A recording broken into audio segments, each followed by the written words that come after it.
నుంచి పేదవాళ్ళు వస్తుంటారు, సార్ నువ్వు ముఖ్యమంత్రి గారివి ఎలాంటి పెద్ద కంపెనీలకు చెప్తే మా పిల్లోడికి ఉద్యోగం వస్తుంది.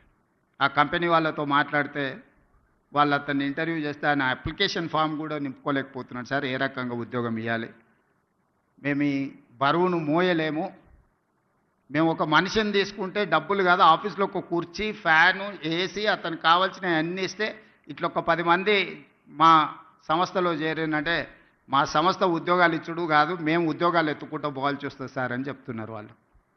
అందుకే ఈరోజు ఆలోచన చేసి 1,10,000 మంది ఇంజనీరింగ్ గ్రాడ్యుయేట్లను ప్రతి సంవత్సరం తయారు చేస్తున్న తెలంగాణ రాష్ట్రం వాళ్ళకి సాంకేతిక నైపుణ్యం నేర్పించాలి. ప్రపంచ దేశాలలో ముఖ్యంగా మిడిల్ ఈస్ట్ కంట్రీస్లో డెవలప్డ్ కంట్రీస్లో కూడా చాలా ఆపర్చునిటీస్ ఉన్నాయి, కానీ డిమాండ్ సప్లైలో ఉన్న గ్యాప్తో మనం ఏం చేసుకోలేకపోతున్నాం. అందుకే ఆ గ్యాప్ను ఫిల్ చేయడానికి డిమాండ్ అండ్ సప్లైలో ఒక బ్రిడ్జ్ బిల్డ్ చేయడానికి యంగ్ ఇండియా స్కిల్స్ యూనివర్సిటీని మనం ప్రారంభించుకున్నాం. Young India Skills University public private partnership ఈ దేశంలోనే ఒక బెస్ట్ యూనివర్సిటీని తయారు చేయాలని మన నిర్ణయం తీసుకొని ఆ యూనివర్సిటీకి మహేంద్ర అండ్ మహేంద్ర కంపెనీస్ మీకు అందరికి తెలుసు, ఈరోజు రోడ్ల మీద ప్రతి 4 వెహికల్స్లలో ఒక వెహికల్ మహేంద్ర వెహికల్ ఉంటుంది. ఆ గ్రూప్ ఆఫ్ కంపెనీస్ చైర్మన్ మన Young India Skills university chairperson. ఒక ప్రైవేట్ కార్పొరేట్ కంపెనీ దిగ్గజాన్ని రాష్ట్ర ప్రభుత్వం ఒప్పించి మన తెలంగాణ రాష్ట్ర ప్రభుత్వం ప్రారంభించుకున్న యంగ్ ఇండియా స్కిల్స్ యూనివర్సిటీకి ఈరోజు చైర్పర్సన్గా ఉన్నాడు. ఈరోజు మహేంద్ర యూనివర్సిటీ ఉన్నది ఇక్కడ, సక్సెస్ఫుల్గా వాళ్ళ ఒక అకాడమీని నడపగలుగుతున్నారు. ఆ వ్యక్తినే తెలంగాణ రాష్ట్ర ప్రభుత్వం ఒప్పించి మన యంగ్ ఇండియా స్కిల్స్ యూనివర్సిటీకి ఈరోజు చైర్పర్సన్గా ఉండి 60 ఎకరాలలో ఫ్యూచర్ సిటీలో యూనివర్సిటీని నిర్మించడమే కాకుండా ఒక 500 నుంచి 600 కోట్ల కార్పస్ ఫండ్ ఆ బోర్డుకి ఇవ్వదలుచుకున్నాం. It is autonomous. వాళ్ళు ఏ రూపాయి కూడా రాష్ట్ర ప్రభుత్వం దగ్గరికి రావాల్సిన పని లేదు. ఆ బోర్డులో ఉన్న డైరెక్టర్లు ఈరోజు ఈ రాష్ట్రంలో ఈ దేశంలో ఇంక్లూడింగ్ వేదిక మీద ఉన్న పార్లమెంట్ సభ్యులు అపోలో హాస్పిటల్స్ గ్రూప్ విశ్వేశ్వరరెడ్డి గారి ఫ్యామిలీ కూడా one of the board director in that young India Skills university. ఎక్కడ రాజకీయ పరమైన ఆలోచన చేయలే, దిగ్గజాలుగా రాణించిన వాళ్ళని బోర్డ్ ఆఫ్ డైరెక్టర్స్గా తీసుకున్నాం. రెడ్డి ల్యాబ్స్ కావచ్చు, అరబిందో కావచ్చు, ఇట్లాంటి కార్పొరేట్ కంపెనీలు సక్సెస్ స్టోరీ ఉన్నోళ్ళు మన Young India Skills University board of డైరెక్టర్స్గా ఉన్నారు. ఆ బోర్డ్ ఆఫ్ డైరెక్టర్స్కి చైర్పర్సన్గా ఆనంద్ మహేంద్ర ఉన్నాడు. ఈరోజు అదొక సక్సెస్ స్టోరీ కింద ప్రపంచానికే ఒక ఆదర్శంగా స్కిల్ డెవలప్మెంట్లో మనం ఇంతకుముందు స్కిల్స్లో మీకు డిప్లొమా ఉంది, సర్టిఫికెట్ కోర్స్ ఉంది, కానీ డిగ్రీ లేదు. ఇప్పుడు మన యూనివర్సిటీ నుంచి డిగ్రీ ఇస్తున్నాం. ఎందుకంటే వాళ్ళు ఫ్యూచర్లో వాళ్ళు మాస్టర్స్ చదవాలంటే డిగ్రీ సర్టిఫికెట్ లేకపోతే వాళ్ళు ఫర్దర్గా చదవలేరు.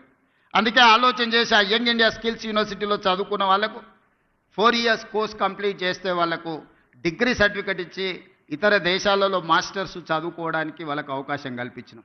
థియరీనే కాకుండా 50% ఆఫ్ ద అకాడమిక్ టైంలో ప్రాక్టికల్స్ ఆయా కార్పొరేట్ కంపెనీలే డైరెక్ట్గా తీసుకొని వాళ్ళ కంపెనీలలో వాళ్ళకి ట్రైనింగ్ ఇచ్చి డైరెక్ట్ రిక్రూట్మెంట్. ఈరోజు స్కిల్స్ యూనివర్సిటీలో శిక్షణ పొందే వాళ్ళను డైరెక్ట్గా ముందుగానే కార్పొరేట్ కంపెనీలు వాళ్ళ దాంట్లో అబ్జర్వ్ చేసుకుంటున్నారు. సో ఈ మధ్య ఫస్ట్ బ్యాచ్ తీసుకున్నారు, అందరికి ఉద్యోగాలు వచ్చినాయి. అందరికి ఎంతమంది చేరారో 100% యంగ్ ఇండియా స్కిల్స్ యూనివర్సిటీలో జాయిన్ అయిన ప్రతి యువకుడికి యువతికి ఈరోజు ఉద్యోగ భద్రత ఉన్నది. వాళ్ళకి సిలబస్ నుంచి శిక్షణ వరకు ఆ కార్పొరేట్ కంపెనీలే బాధ్యత తీసుకున్నాయి. ఉద్యోగ భద్రతను ఆ కార్పొరేట్ కంపెనీలే కల్పిస్తున్నాయి. అదే కాకుండా ఈరోజు యంగ్ ఇండియా స్పోర్ట్స్ యూనివర్సిటీని కూడా మనం as a policy we have taken a decision. ఇప్పుడు ఆ Young India Sports University sports అకాడమీకి కూడా ఈ దేశంలో ఉండే పెద్ద కార్పొరేట్ కంపెనీలు అందరినీ చేసి పెద్ద కంపెనీల యజమానులే ముందుకు వచ్చారు ఆ బోర్డుకి లేకపోతే ఆ యూనివర్సిటీకి చైర్పర్సన్కి ఉంటామని. ఇప్పుడు ఆ పోటీ పడే వాళ్ళ దగ్గరలో కొంతమందిని షార్ట్ లిస్ట్ చేసి ఈరోజు మనం తీసుకోవాలనుకుంటున్నాం. ఇదే కాదు, ఈరోజు ఎస్సీ ఎస్టీ బీసీ మైనారిటీలకు రెసిడెన్షియల్ స్కూల్స్ పెట్టిన మేము చెప్పినాం, కానీ ఏ స్కూల్కి కానీ ఎక్కడ కనీస వసతులు కూడా లేవు. చిన్న చిన్న పౌల్ట్రీ ఫామ్లలోనో లేకపోతే 4 రూముల్లో 2,000 మంది స్టూడెంట్స్ని ఉంచే పరిస్థితి. 4 బాత్రూమ్లు ఉంటే 2,000 మంది పిల్లలు ఉన్నారు, ఒక్క బాత్రూమ్ ఉంటే 1000 మంది ఆడపిల్లలు ఉన్నారు. ఇట్లాంటి పరిస్థితుల్లో మన దగ్గర ప్రారంభించిన SC ST BC minority residential schools ఏవైతే ఉన్నాయో వాటన్నిటిని కూడా నిశితంగా గమనించి young India integrated residential schools అని ఒక 25 ఎకర్స్ క్యాంపస్ విత్ 200 crores డెవలప్మెంట్తోని మొన్ననే 58 స్కూళ్ళకు పర్మిషన్ ఇచ్చిన ప్రతి నియోజకవర్గంలో ఒక young India integrated residential schools where they can study more than 2500 students in one campus. SC ST BC minority and other స్టూడెంట్స్ని ఒక కార్పొరేట్ స్కూళ్ళతో కార్పొరేట్ కాలేజీలతో ఒక యూనివర్సిటీతో పోటీ పడే విధంగా 25 ఎకరాలల్లో ఇన్ఫ్రాస్ట్రక్చర్ కోసం ఈచ్ స్కూల్కి 200 crores మొన్ననే 11,500 crores మన బడ్జెట్లో ఫండ్స్ రిలీజ్ చేసిన. ఎందుకంటే ఈ దేశం భవిష్యత్తు తరగతి గదుల్లో ఉన్నది. తొందరలోనే నిన్న మొన్న బేసిక్ ఎడ్యుకేషన్లోనే గవర్నమెంట్ విధానంలో ఒక చిన్న అస్పష్టత ఉన్నదని నాకు అనిపించింది. నిన్న మొన్న ఎక్స్పర్ట్స్తోని ఎడ్యుకేషన్ కమిషన్తోని జయప్రకాష్ నారాయణ లాంటి వాళ్ళతో చాలామందితో నేను చర్చలు చేసిన. ప్రైవేట్ స్కూల్కి గవర్నమెంట్ స్కూల్కి ఉన్న తేడా ఏంది? ఈ దేశంలో ఈ రాష్ట్రంలో 29,500 గవర్నమెంట్ స్కూల్స్ ఉంటే 18,50,000 మంది స్టూడెంట్స్ ఉన్నారు. కానీ ప్రైవేట్లో 11,500 స్కూల్స్ ఉంటే 36 లక్షల మంది స్టూడెంట్స్ ఉన్నారు. కానీ టీచర్స్ ఎడ్యుకేషన్ క్వాలిఫికేషన్ చూపిస్తే గవర్నమెంట్ స్కూల్స్లో ఉన్న వాళ్ళు far better, highest qualification in the గవర్నమెంట్లో ఉన్న వాళ్ళకి ఎంఏ పీజీలు పిహెచ్డీలు చేసిన వాళ్ళు ఉన్నారు, ఎంఏ బిఎడ్ చేసిన వాళ్ళు ఉన్నారు.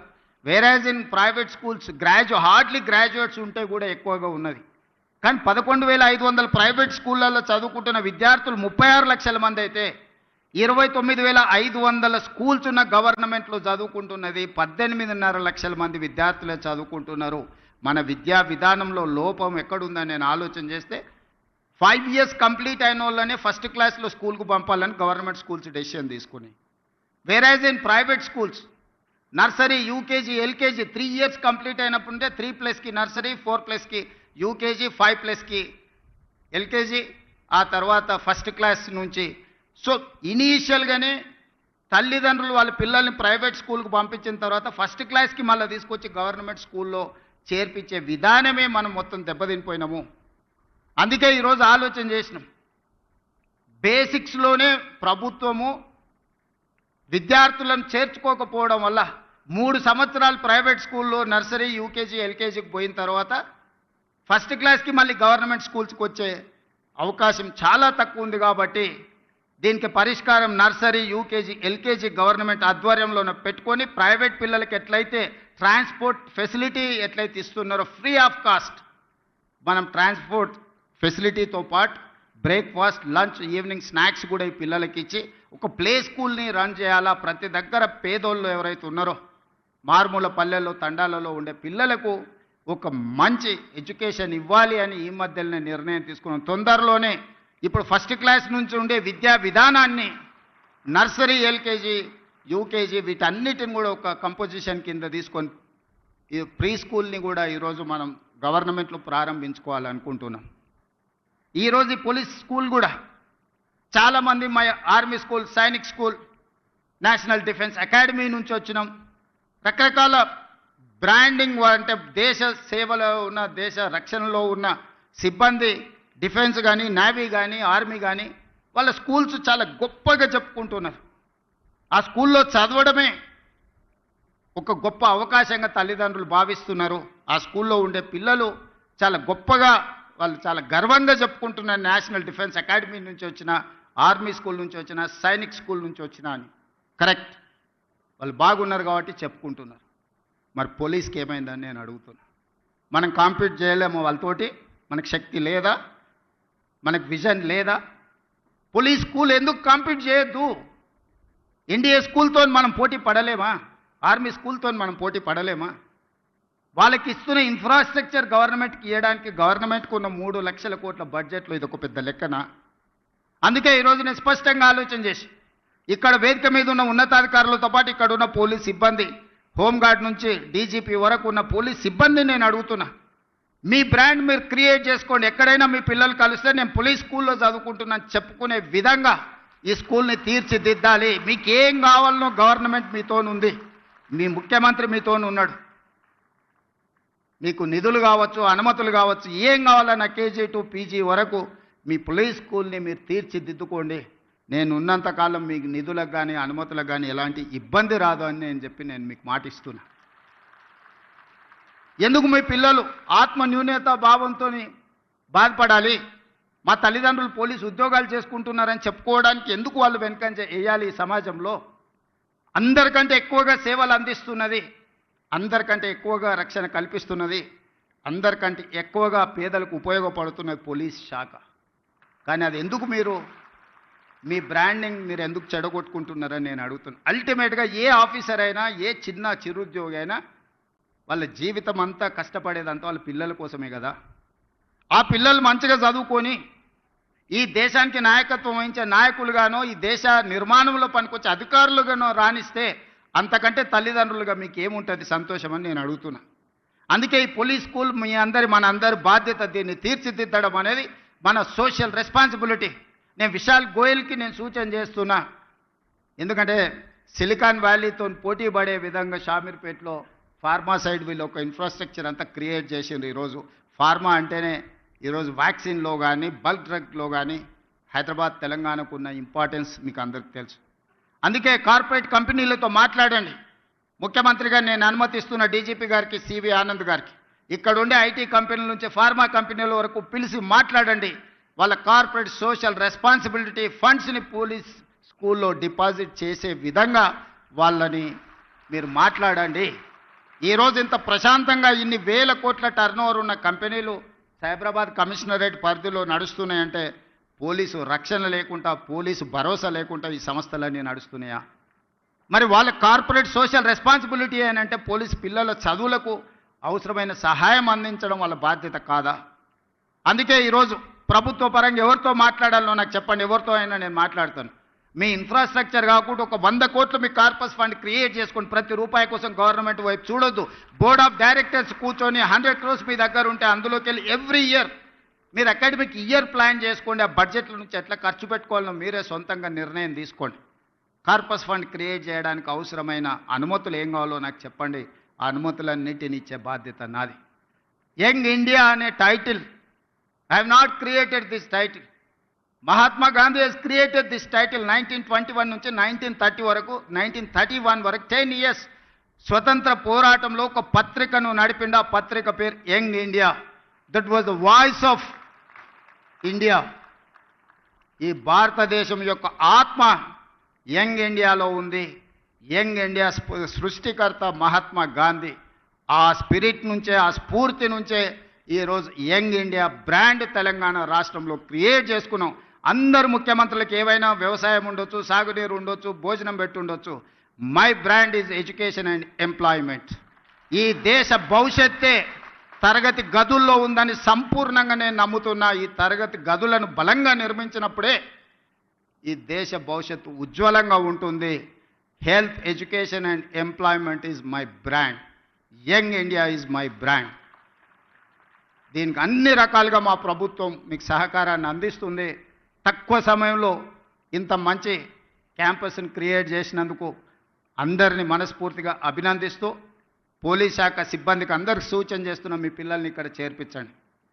వీలైనంత మేరకు మీ పిల్లల్ని ఇక్కడ చదివించుకోవడం ద్వారా మీ పిల్లల భవిష్యత్తును తీర్చిదిద్దుకోండి. గోయింగ్ ఫార్వర్డ్ ఏ విధంగా వాళ్ళకి ఇంకా మెరుగైన వసతులు ఏర్పాటు చేయాలనో అన్నిటినీ ఆలోచన చేద్దాం. ఎడ్యుకేషన్ విషయంలో ఏమాత్రం కాంప్రమైజ్ కాకండి. మనం నిర్మాణం చేసుకుందాం. పోలీస్ శాఖలో ఈ మధ్యలోనే క్రికెట్లో వరల్డ్ కప్ ఆడిన సిరాజుద్దీన్ ఈ has passed maybe 12th class. అన్ని ఎగ్జామిషన్స్ ఇచ్చి క్రికెట్లో రాణించినందుకు డిఎస్పీ క్యాడర్ పోస్ట్ మీ డిపార్ట్మెంట్లో ఇచ్చిన. బాక్సింగ్ ఛాంపియన్ నిఖత్ జరీన్, ఒక అమ్మాయి బాక్సింగ్ ఛాంపియన్ అయినందుకు ఆ అమ్మాయికి కూడా డిఎస్పీ ఉద్యోగం ఇచ్చినాం పోలీస్ శాఖలో. సో ఈరోజు ఒక సిరాజుద్దీన్, ఒక నిఖత్ జరీన్ చదువులో కాదు క్రీడల్లో రాణించినా కూడా గ్రూప్ 1 క్యాడర్ డిఎస్పీ పోస్టులు వచ్చినాయంటే మీరు మీ పిల్లలకు ఆ స్ఫూర్తిని ఇవ్వండి. ఆ క్రీడాకారులు మీ పోలీస్ శాఖనే కాబట్టి అప్పుడప్పుడు వాళ్ళని ఇక్కడికి వచ్చి పిల్లలతో ఇంటరాక్ట్ అయ్యే విధంగా వాళ్ళను వీక్లీయో, మంత్లీయో, ఎవ్రీ 15 daysకో ఎప్పుడు వాళ్ళకి సమయం దొరికినా ask them to spend some time with this kids. దాంతో పిల్లలు ఇన్స్పైర్ అవుతారు.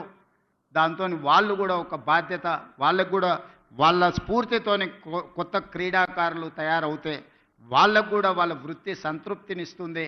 ఆ విధంగా వాళ్ళకు కూడా డైరెక్షన్ ఇవ్వాల్సిందిగా డీజీపీ గారికి నేను ఆదేశిస్తూ ఇంత మంచి కార్యక్రమాన్ని ఏర్పాటు చేసిన మీ అందరికీ మనస్ఫూర్తిగా అభినందనలు తెలియజేస్తూ మీ దగ్గర సెలవు తీసుకుంటున్నాను. ధన్యవాదాలు మిత్రులారా.